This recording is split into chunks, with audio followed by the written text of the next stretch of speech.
again, friends, and welcome to Simply Quilting with Nancy. So this one, I also pulled fabrics out of this little scrap tub here, the stripes and the little candy canes. So that's all with green and red. This takes the rectangle shape, which is number 8. And let me get mine over here so I can make sure I lay it out right. So we have a rectangle of background in each corner.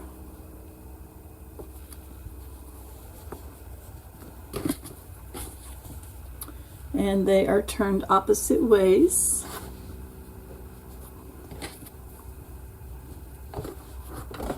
Just like that. And then we have flying geese units that we have to make. So we have one here and here. I'm gonna have to readjust these. Bring it down a little bit. Set it up in the middle of that. That's the nice thing about laying it out on this kind of a board, is I have lines to lay them out on. And then this one goes pointing down, and this one points up. So to have these little lines to lay them out on, that works out really well. These I'll have to kind of move out to the edge of the board here.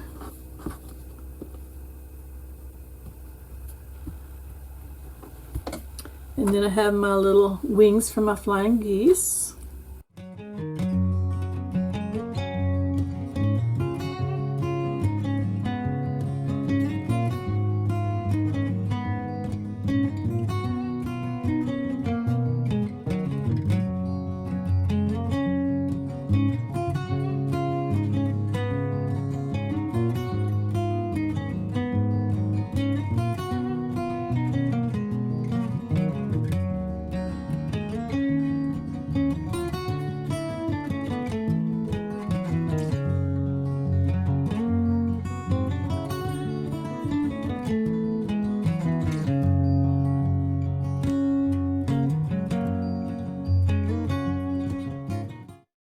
Okay, let's see if we can get an idea now.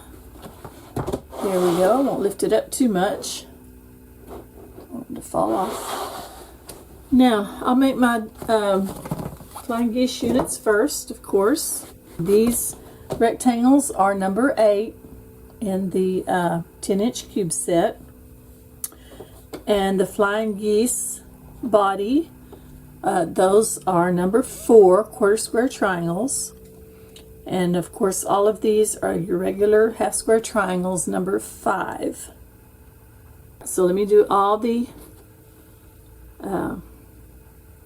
outside wings first.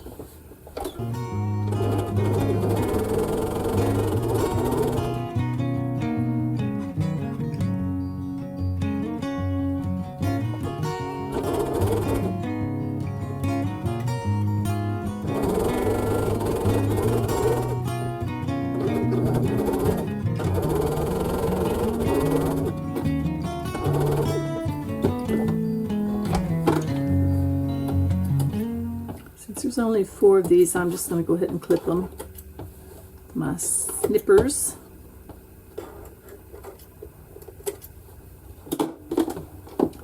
Now these I'm going to press to the darker, the little half square triangle, and I'll lay them back down. I'm just going to finger press for now.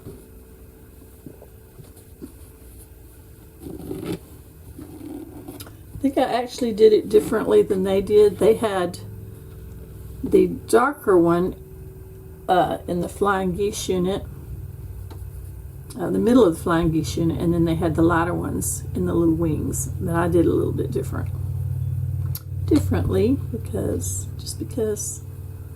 I like the way it looked. Plus, on these, I was working from the strips, so I had to make the smaller units out of these. I had a bigger piece of that. Sometimes you have to deal with whatever your scraps dictate as well.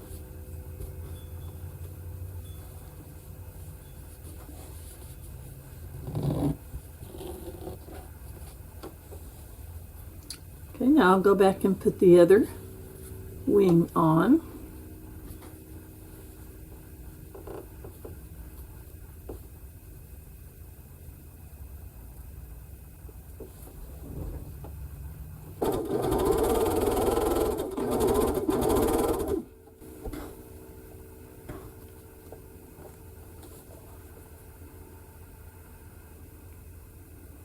It's really important to line these up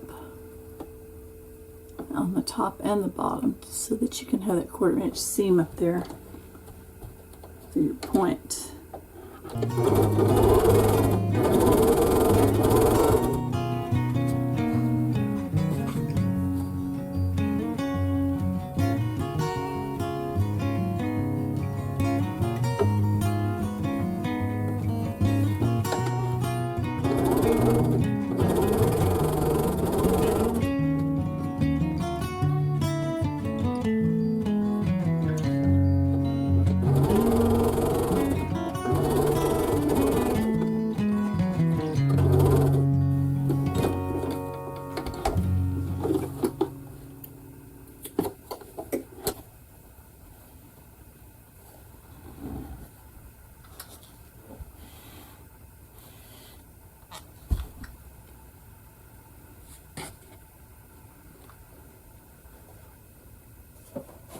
Make sure I put those back in the right order. That goes there.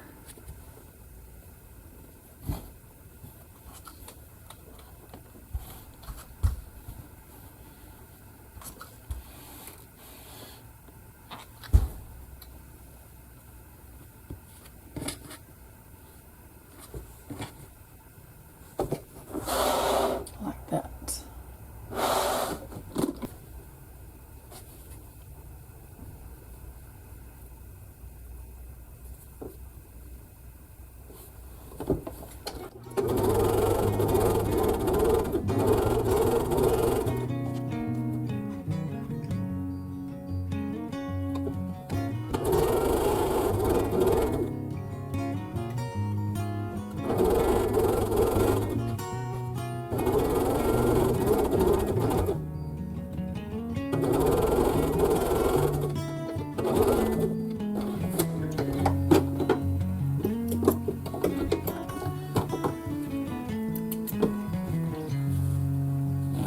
Okay, they look pretty good. Let me press them.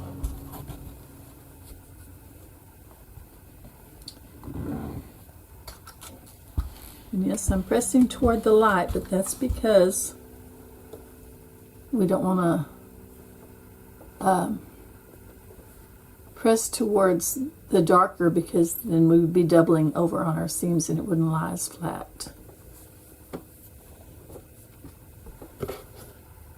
Okay, let's see, that one goes there.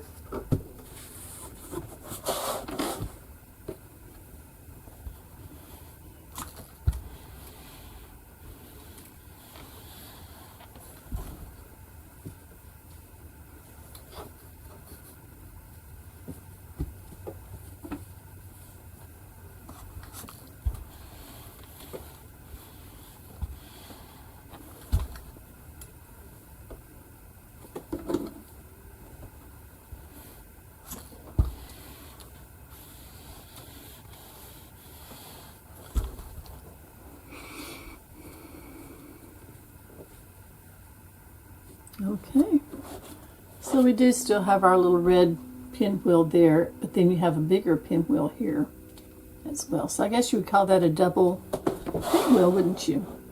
Now let's put these 4 pieces together and we'll be done with this cube block.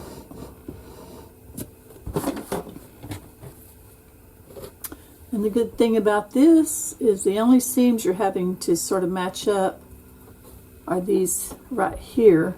but one's going one way and one's going the other way, so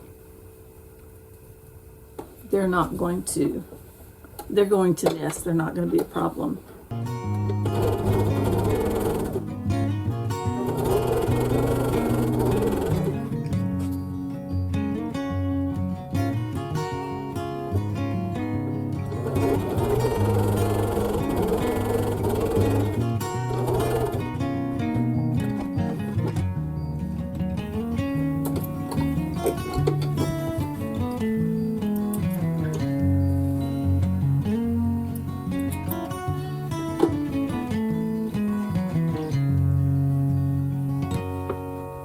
Okay, that's going to be pressed towards this flying geese unit because fewer seams. The only seams you have are those on the end of each one. You don't have any in the middle.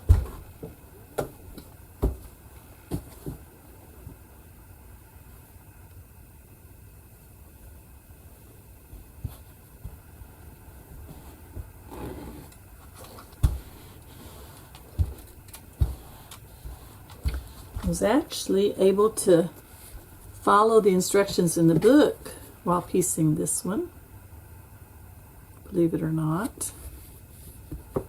I'm such a renegade sometimes that I do things my way if it seems easier to me or better.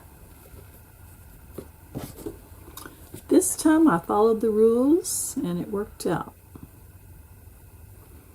So these seams are nesting in the center. You can see there. And let's see if they're matching on the ends pretty good. Yes, they are. So let me put a pin in that center. I don't trust myself that much that I don't think I need a pin. But first I'm going to be a little bit of a renegade and clip off the excess fabric there that's going to possibly cause me a little bit of a problem.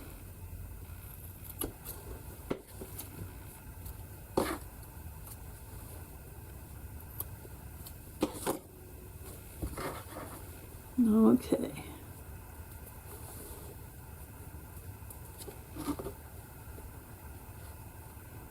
I'm going to go ahead and put my little pin in my point there. And in my point here. Let's see, where is that right there? I'm sure they're still lining up pretty well on the ends. Okay, let's go ahead and stitch this out here. Let's see how we did.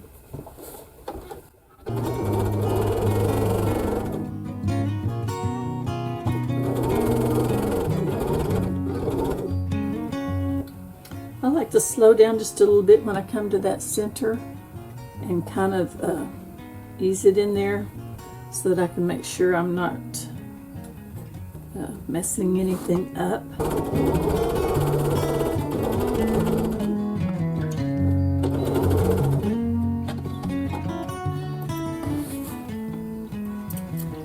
And I believe that I was able to swirl my seam on the last one, so let's try that again. So that's going to be a good match up there. So as you can see, these seams are going this way, so we want to push it that way. Let's see if I need to take a stitch out. Might not hurt. Sometimes you don't. Sometimes they'll just come right apart.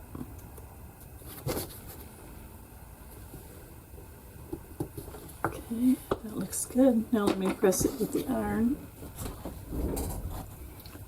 Okay, I sprayed it just a little bit. My starch water.